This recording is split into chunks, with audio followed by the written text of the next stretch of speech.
নির্বাচনকে পূর্ণ করার জন্য, এই নির্বাচন বাতিল করার জন্য আজকে জামাত, আজকে ইসলামী শাসনতন্ত্র আন্দোলন, এনসিপি মিলে ঐক্যবদ্ধভাবে আজকে দেশের বিরুদ্ধে, নির্বাচনের বিরুদ্ধে আজকে চক্রান্ত করছে, ষড়যন্ত্র করছে।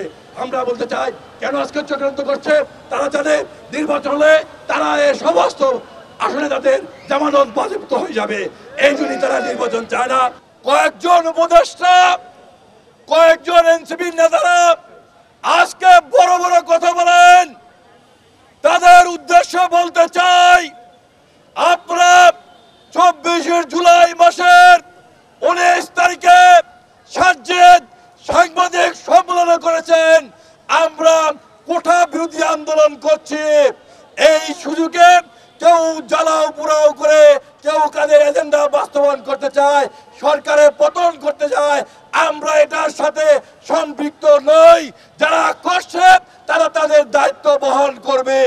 আজকে আপনারা সংস্কারের কথা বলেন, তাহলে আমরা বলতে চাই আজকে সংস্কার হয়েছে আপনাদের।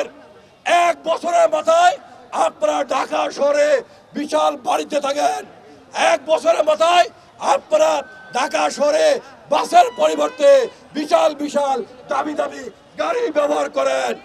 1 বছরের মাথায় আপনারা 50 লক্ষ টাকা 60 লক্ষ টাকার গাড়ি ব্যবহার করেন। এটাই আপনাদের সংস্কার।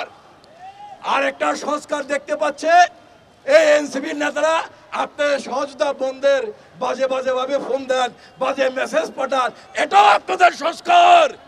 আমরা বাংলাদেশের মানুষ বলতে চাই, আমরা এই সংস্কার চাই না, চাই না, চাই না। সাথী বন্ধুরা, বৃষ্টি আছে, আজকে বাংলাদেশে যখন নির্বাচনের দিকে যাচ্ছে তখনই কিন্তু